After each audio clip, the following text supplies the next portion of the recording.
Bon, l'image va pas mal trembler, hein, mais comme il fait nuit, de toute façon, vous n'allez pas voir grand-chose. Deux grands classiques. Le premier grand classique, c'est que dans mes premières vidéos, là, à aucun moment j'ai demandé à que vous partagiez les vidéos si vous les avez appréciées, le fameux pouce bleu, la cloche, et tout ça. Enfin, il n'y a que les commentaires. Mais j'oublie l'aspect technique en fait qui est important si j'ai envie que mes vidéos se propagent. J'ai envie que ça se propage et en fait YouTube ce qu'il fait c'est qu'il suggère des vidéos souvent dans la même thématique. C'est-à-dire que si j'ai vu plein de vidéos sur les bananes, il va me proposer des choses autour. Alors moi ce que j'ai envie c'est plutôt l'inverse. C'est pour ça en fait que j'ai besoin de vous. C'est parce que les gens qui regardent des vidéos qui tournent autour du sujet de ce que je dis, bon ok, ça permet d'avoir plusieurs avis sur le même sujet, c'est intéressant. Et il y a autre chose aussi, c'est que moi j'ai fait le choix d'aborder des sujets que j'ai envie de dire plutôt en surface et des portes d'entrée. Si je compare à des vidéos qui sont beaucoup plus construites, beaucoup plus sur le format d'un cours, d'une qualité tout à fait différente en fait. Sans me dénigrer, hein. Et j'ai envie que mes vidéos touchent un maximum de monde en fait. C'est des vidéos que je trouve assez accessibles. J'essaie toujours de rester simple dans ma manière de m'exprimer. Du coup, maintenant je vous demande si vous avez apprécié ces vidéos, ça vous a apporté quelque chose, partagez à volonté, abondamment avec vos amis, vos proches, vos collègues, sur les réseaux sociaux. D'ailleurs, ça peut stimuler des conversations intéressantes pour vous-même en fait. Si vous le faites, bien sûr, ça va m'aider. Et ça peut être aussi cool pour vous-même. Du coup, je vous demande ça, s'il vous plaît, partagez mes vidéos. Et la deuxième chose classique, c'est aborder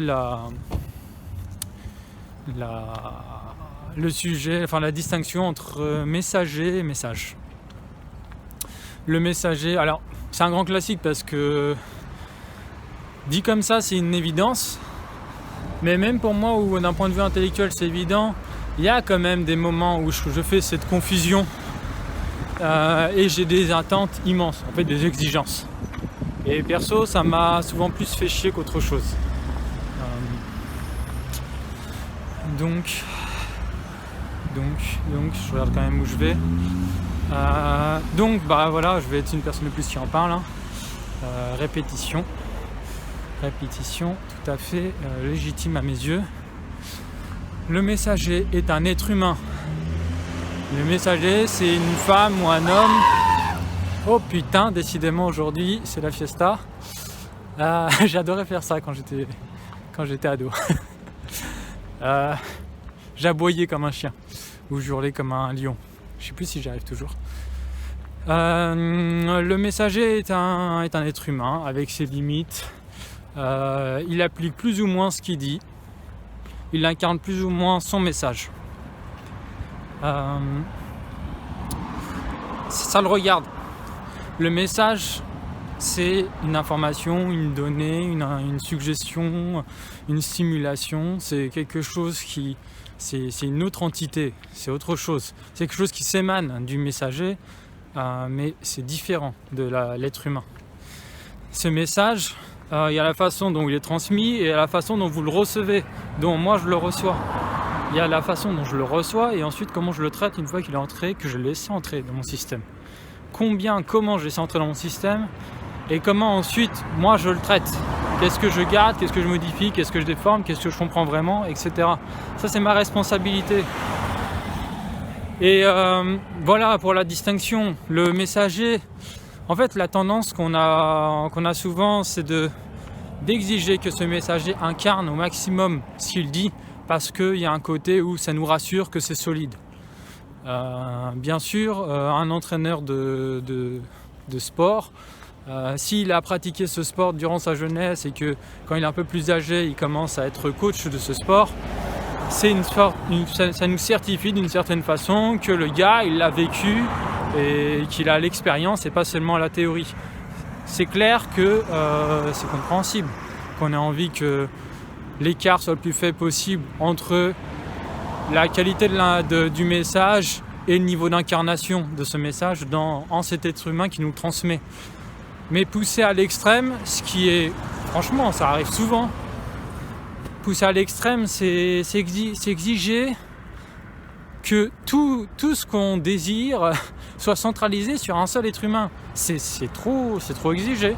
Exiger en soi, c'est pas un problème, mais là, c'est comment ne pas être déçu, en fait. Et c'est donner énormément de pouvoir au messager, à ce pauvre être humain qui a pris le risque de donner quelque chose de lui-même, ou juste passer le relais par rapport à une information. Il y a des personnes comme ça qui sont, en fait, le messager, comment dire, parfois le messager transmet un message d'une grande puissance et lui-même, quand on l'observe, on se dit mais en fait il applique pas le truc. Mais en réalité on n'en sait rien. On ne sait pas d'où il vient le gars. On ne sait pas d'où il vient. Ça se trouve, il a énormément progressé grâce à ce message que maintenant il transmet. Sauf que en comparant comme ça directement, on pourrait penser... là je suis en train de penser à Thierry Casasnovas de la chaîne Régénère. C'est un homme que j'apprécie beaucoup, que je suivais beaucoup autrefois et maintenant moins. Je faisais partie des premiers abonnés avant qu'il soit à 1000 abonnés. Maintenant il doit être proche de 400 000 je pense. Avant qu'il soit à 1000 abonnés, il y a 8-9 ans, un truc comme ça. Il commençait à faire des vidéos et il était extrêmement maigre. En fait, il était en train de ressusciter. Il venait de frôler la mort et il était en train de se reconstruire. Mais nous qui regardions ces vidéos, je sais que je ne suis pas le seul, c'est pour ça que je dis nous. Moi, la première fois que j'ai vu la vidéo, j'ai écouté un peu, j'ai observé son corps, je me suis dit non, il y a un truc qui cloche et je suis passé. En quelques semaines après, parce qu'il y avait des suggestions YouTube justement, quelques semaines après, je suis revenu dessus. Et en fait, ça faisait 2 ou 3 mois que j'avais radicalement changé mon alimentation. Et du coup, quelques semaines après, je suis revenu sur la vidéo, j'ai pris un peu plus de temps. En fait, j'étais juste plus disponible à ce moment-là. J'étais plus disponible pour prendre le temps. Et j'ai écouté, j'ai observé dans son regard, il y avait une lueur, il y avait quelque chose de très... Je ne sais pas comment dire. Il y a quelque chose qui fait que je me suis dit non, il est dans cet état, ok, mais peu importe, il y a quelque chose d'intéressant dans son message. Et effectivement, pour moi et pour un tas d'autres personnes, ça nous a beaucoup aidé. Moi, ça m'a beaucoup aidé. J'ai fait beaucoup le tri et ça m'a beaucoup aidé. Donc, voilà un exemple. Cet homme, il avait déjà énormément progressé. Il avait progressé comme visiblement personne ne pouvait l'aider. C'est-à-dire que même les plus grands des médecins du monde et machin, bon, je m'avance un petit peu, mais c'est des situations où on a plusieurs maladies soi-disant incurables cumulées. On nous dit qu'on va crever dans quelques semaines ou quelques jours.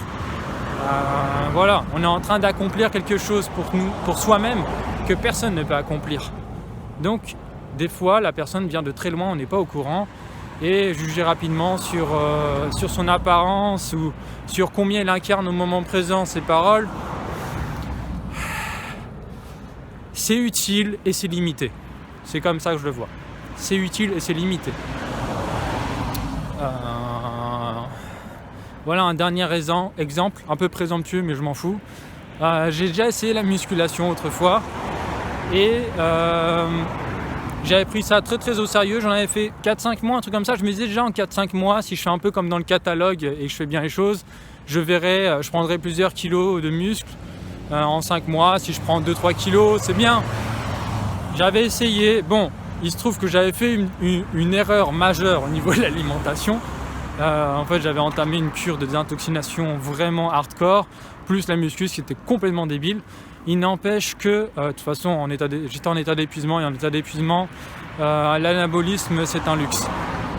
Ça peut juste ne pas être possible, en fait, à ce moment-là. Et c'était juste pour dire que j'avais fait comme d'hab en fait, mon petit programme ultra optimisé de toutes les manières possibles, très personnalisé, les temps de pause, tout était optimisé à ma physiologie et machin. J'avais de l'intensité et en qualité de mouvement je m'appliquais vraiment. Bref, je suis dans la salle, je m'entraîne et tout machin, je regarde autour de moi. Bon, le premier jour je me fais pas trop d'avis. Au bout de quelques semaines, ça m'a quand même traversé l'esprit. Je me suis dit mais c'est qui ces gens là ? Ils font n'importe quoi. Et en fait, même si je suis un gringalet, je peux facilement devenir coach sportif en musculation de la moitié des gens dans la salle. C'est des amateurs, hein, c'est pas des professionnels. Et ça, c'est un exemple aussi où vraiment les doigts dans le nez, quoi. Et je parle pas d'un objectif extraordinaire, quoi. Et voilà un autre exemple, un exemple plus personnel, peut-être un peu moins impactant, en tant que messager, je n'incarne pas Monsieur Muscle. Et pourtant, parce que j'ai les connaissances, la précision, le discernement, le sens de l'analyse et tout le package, je peux transmettre un message tout à fait efficace pour une autre personne. Parce que j'ai pu prendre en compte les paramètres de cette autre personne, cette personne qui a des dispositions différentes des miennes, un contexte différent, etc. Donc, le messager n'est qu'un être humain, le message c'est autre chose. Vouloir que le messager soit parfait, incarne parfaitement son message, est-ce que ce serait pas chercher inconsciemment un parent parfait, absolu, un espèce d'homme-dieu ça me semble être une impasse. Voilà. Je sais pas, je vais l'intercaler où cette vidéo ? Ouais, je vais voir. Bon, j'ai arrêté de réfléchir à haute voix, je vous laisse. Salut.